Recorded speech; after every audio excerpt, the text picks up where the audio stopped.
should be going live in a second here.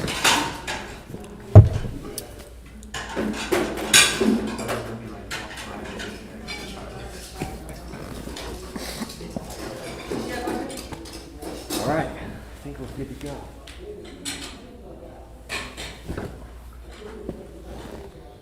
What's up, everybody? Dan here, Crypto Capital Venture. Litecoin Summit, first one ever. Charlie Lee sitting beside me, very honored. Very grateful as well. Welcome to the channel, Charlie. Yeah, thanks for having me. You just got done speaking. Yeah, that was rough, huh?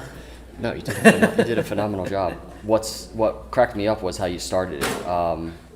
Really, that I want to know, did you draw that comic? First of all, you did draw the comic. I didn't draw the comic. I purchased it from Doc Comic, and I just replaced the text. Cool. And did you think it was important to like kind of start out talking about the whole selling thing? Yeah, I think I just want to clear the FUD a bit. I mean, I've answered the same questions over and over again on Twitter, but I figured this is like my platform, so let me just clear the FUD once and for all, hopefully. I think you did a good job. To talk about it again. I don't think you could have got a bigger platform as of today, right? I mean, yeah. It was good. It was good. So what I gathered from that part of when you were talking was, you talked about selling, but you also explained that it would suck. You said that, right? Yes. It would suck if you didn't sell. Which, can you just touch on that real quick for everybody if they missed the stream out there? Yeah, so like last year, Litecoin was doing well enough for me to, so to speak, like retire, right? So that I can quit Coinbase and actually focus on Litecoin, right? So at Coinbase, I was more focused on Bitcoin and maybe even a little bit more on Ethereum than Litecoin, right? So I kind of want to spend my time working on Litecoin instead. So I decided to quit Coinbase and put all my focus on Litecoin. Yeah. So I just mentioned that if I didn't sell, so I sold so that I have enough to kind of live off of what I have and actually work full time on Litecoin forever. Yeah. Which is cool, right? Yeah, but if absolutely. I didn't sell, I might have to go find a job right now. Yeah. That is not Litecoin focused. So that kind of would suck for Litecoin. And we're not at $20, but we approached it pretty quickly since you made that tweet. So Well, I'm not saying it's gonna get to $20. No, My of tweet course. was that could you live it with it? could drop 90%. If you can't live with that, or you can't like hang on, then it's not right for you to invest in it. Because I realized that in order to actually do well in this space, you have to hodl, right? You have to be able to hold on when it's crashing and ride it out. Because it's up and down, so it's like a roller coaster. So if you can't withstand the fall, then you'll be the one that is actually buying high and selling low. Exactly. Yeah. And I always talk about anticipating, not like guessing, not trying to predict what's going to happen, anticipating. So I think that's wisdom. I think that's all that was in that tweet. That was you trying to throw some wisdom out there. You've been in the game for a while, right? Mm-hmm. So, I mean, really, 10 years ago at this time, 2008, you were, I believe, you were at Google, right? Would you, I mean, so looking ahead now, 10 years later, would you have ever guessed right now you're sitting, first Litecoin Summit ever, creator of a cryptocurrency, which is your baby. Would you ever thought that? You didn't plan it? No, of course not. I mean, you just don't know. Like back then, I never even heard of Bitcoin, right? Yeah, exactly. I mean, Bitcoin didn't even exist. So, yeah, kind of life was it your curveball, kind of. Was it your goal? Because I always wondered this about you. Are you, even growing up, even before you went to MIT, or do you have like an entrepreneurial drive? Did you ever want to be like a tech leader? Is that ever a goal of yours? I mean, not specifically. I'm not that. Don't have a huge entrepreneurial drive. Like kind of Litecoin kind of fell on my laps. So I think most people know when I created it, it was mostly for fun. I wanted to kind of play around with the code and kind of just create something that was better than what's out there, all the other alternatives out there, and launch in a fair way. And that was the focus. And I think that's why it succeeded, right? I wasn't trying to make money off of it. So my focus was just kind of for fun, and then also creating something that's better. Yeah, 100%. And I think you did. I think most people here think you did do that. So we talked about this briefly before we started this live stream, which hopefully I didn't even check the audio, but we're good. Oh man, that would have been terrible. So, decentralized environment, right? It's developing. Most people, I think even most leaders, don't know exactly how to navigate through it, right? With regulations, with drawing lines on privacy, like you were actually just talking about that. What I'm curious about, I've been really intrigued with like the social networking part of cryptocurrency, like why people are coming in. For me, Litecoin, besides just the technology, which intrigued me, you intrigued me. I think you have a really good talent for indirectly leading, and humbly leading, which I think is a powerful trait.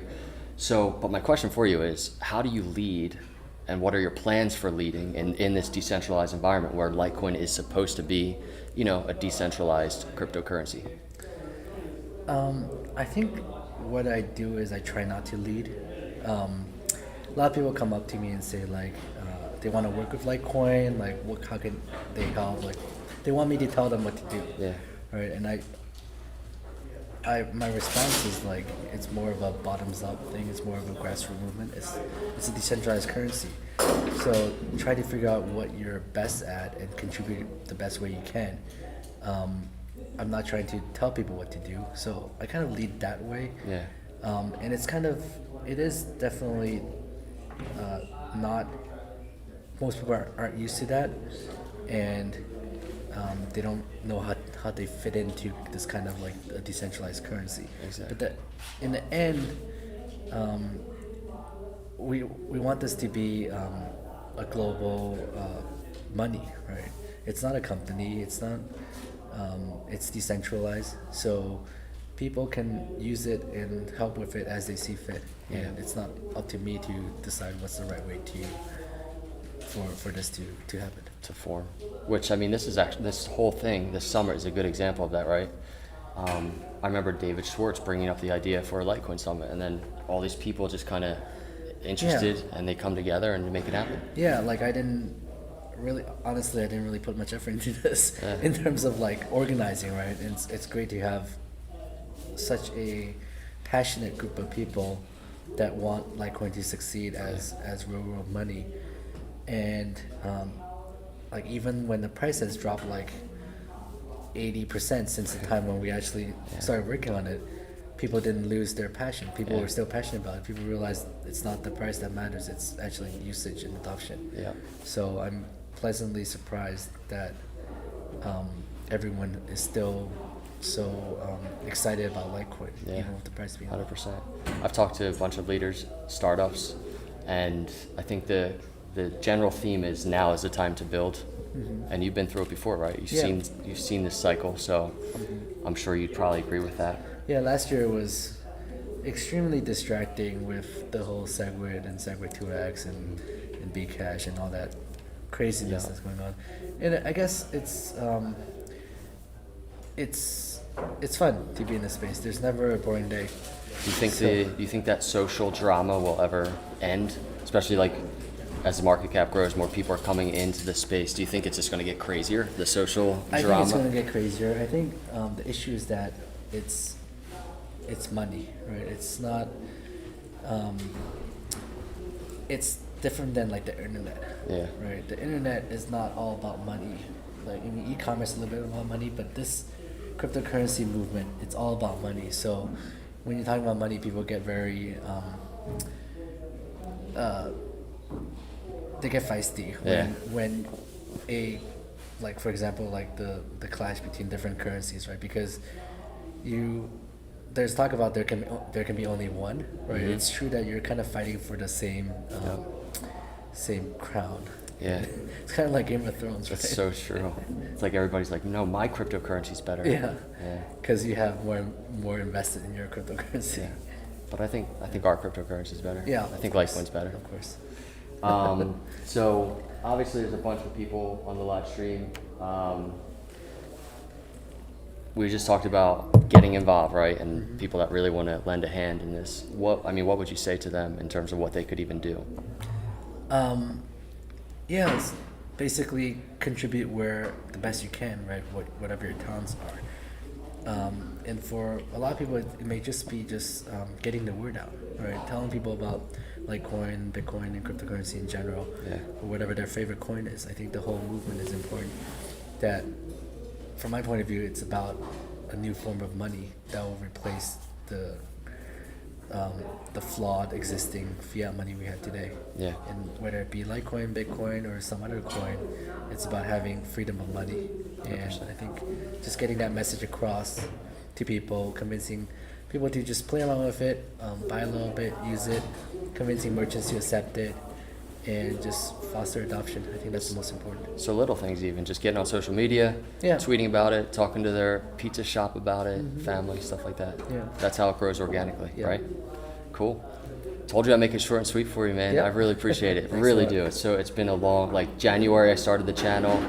I met some amazing people, obviously, and that are part of the foundation, and meeting you has been awesome. So very grateful for all you do. Thank you for taking some time and sitting down with us. Yeah. And it's going to be a fun next couple of days. Yeah, and you're doing whatever you can with getting the message across, right? Using your YouTube channel. Exactly. And if people out there want to do that, like, that's great. Having more voices pushing for cryptocurrency adoption is good for everyone. Good point. Very good point. So start the channel. Get some crypto adoption. You heard it from Charlie Lee. Appreciate it, man. Thank you so much. Thanks. Yeah. All right, everybody. We are out. We'll be seeing you a little bit later. Thanks for coming by.